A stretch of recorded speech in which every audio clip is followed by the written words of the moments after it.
BCA tip line at 877-996-6222, or email us at bca.tips@state.mn.us. We still don't know if additional people are involved, but this individual is the one that we're looking as a person of interest right now, but there may be other people with him, and we would like to speak to anybody that may have had contact with him at any point in time. So please connect with us, even if this has been some time ago today, so that we can follow up and continue to work together to keep our communities safe.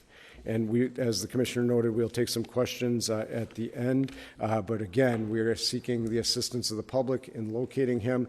I want to continue to say, as you see, there's hundreds of law enforcement officers working on this right now for the partners that you see up here today, as well from Champlin, Brooklyn Park, the State Patrol, Hennepin County Sheriff's Office, FBI, ATF, just a myriad of partners working to try to locate this individual. And with that, I will turn it over to the mayor, and we'll answer questions at the end.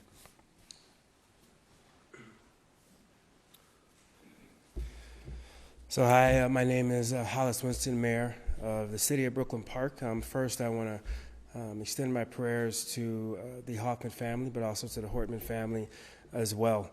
You know, there will come a time down the road for healing within us as a community, but right now I think what's required is a calming words and rhetoric. I want folks to make sure they listen to the facts from credible sources like law enforcement, but also to resist spreading misinformation. And then again, asking folks to listen to law enforcement in general when law enforcement has those specific asks. In Brooklyn Park and Champlin and our surrounding communities, in fact, the state, we're very much family. The Hoffman and Hortman families are very much our family. And so our prayers continuously go out to them. And it's very much a time for us to come together as a community and as a family. And I think people need to see it that way. I want to thank law enforcement, Governor Waltz, Commissioner Jacobson, Sheriff Witt, FBI, various counties, local law enforcement. Even with our city of Brooklyn Park, we're seeing a ton of local law enforcement and county law enforcement just supporting our city overall. And we want to thank them for doing that.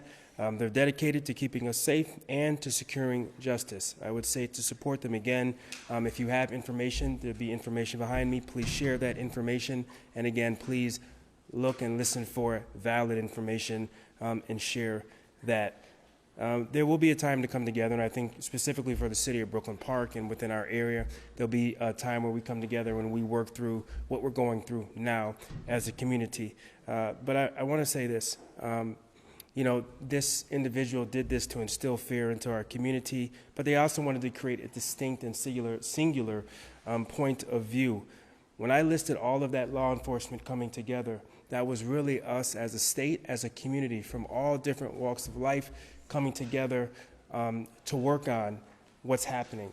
And I received calls from folks across the state, from all different ethnicities and communities as well, with an outpouring of support. So I want people to understand that as a city, but as a state, as a community, we're very much going to come together. We're going to see this through, and we're all going to work together to figure this out. So again, I want to thank our law enforcement, and I want to turn it over to the Mayor of Champlin Park. Good afternoon.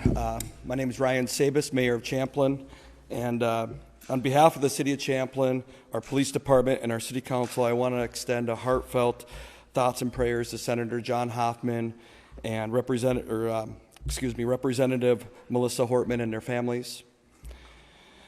We are deeply saddened by the senseless act of violence, and our hearts are with all those that have been affected.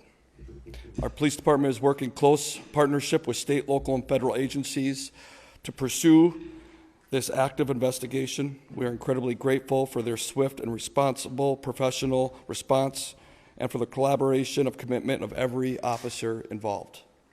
We ask everyone to stay attentive, report anything that feels concerning, and most of all, continue to show kindness, respect, and care for one another. This is how we move forward together. And again, thank you all for being here. And again, I think Mayor Winston said it well that Hoffman family and Hortman family are very much part of our communities, part of our fabric of our communities. And We really wish the families all the best. Thank you.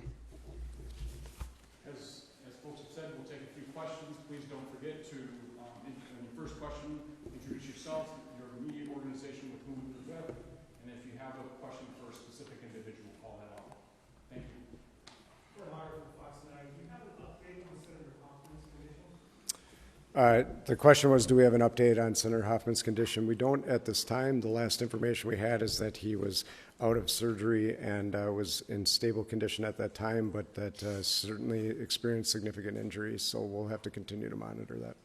Jen Schwartz, Care 11, you said person of interest, so not a suspect, or is... He's a suspect, one and the same for this particular case at this point in time. Okay, so we can say suspect. You can say suspect. Adam Bexer with WCCO News. You know this guy, it was at least affiliated with some sort of security company, according to its own website, that has highly trained security individuals. Can you speak to the level of knowledge this person might have about, using a gun or, different security tactics that might separate him from a typical person walking down the street? Yes, so the question was regarding the sophistication of the individual based on reports that he owned a security company. I certainly can't get into the details of the investigation. That'll all be part of that, and we'll explore all of that. We're aware of the connections that you reference, and the team will be dissecting that between the investigators, Brooklyn Park Police Department, and all of the state, the local, and federal partners that are working on that. Certainly, an individual will have some familiarity if that's the line of work that they're in with some of the tactics that you noted, but we'll be exploring that more fully. One question about the photo that we're seeing in the cowboy hat and the jacket. Is that photo taken today? That photo is today. And is it from a ring camera at the residence of either of our lawmakers? The question is it from a ring camera? It's not. This is from a business. So this is at a business location.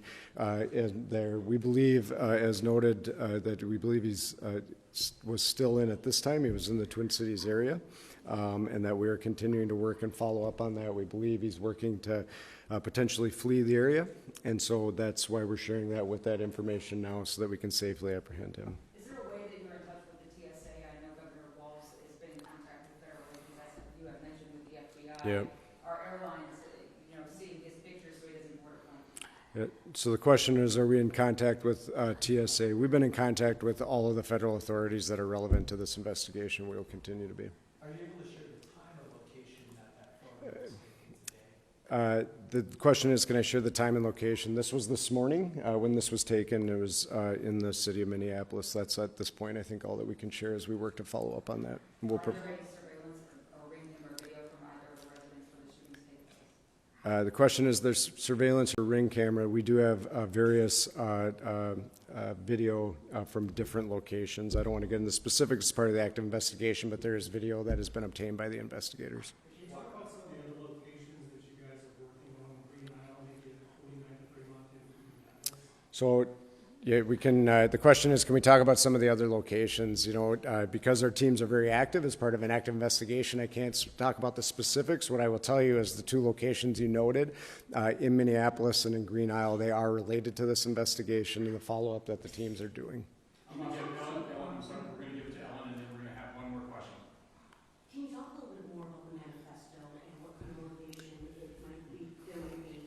We're told that there might be some pro-choice lawmakers on this manifesto. That has anything to do with the motivations here? At this point in time, it would be premature. The question was, is the manifesto and the information that we have received as their motivations. We are working diligently on that. There's certainly some indications within that, but there's not specifics enough. We have been, this is a very active and fluid investigation.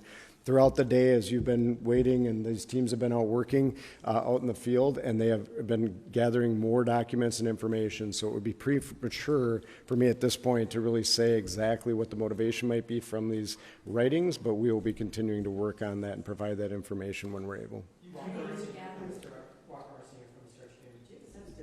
each other? Like, did this man know either Representative Portman or Senator Hoffman in any capacity? The question is, did they know each other in any capacity? We are still exploring that. There's certainly some overlap with some, public meetings, I will say, with Senator Hoffman and the individual, but we don't know the nature of the relationship or if they actually knew each other. All right, thank you. Thanks, everybody.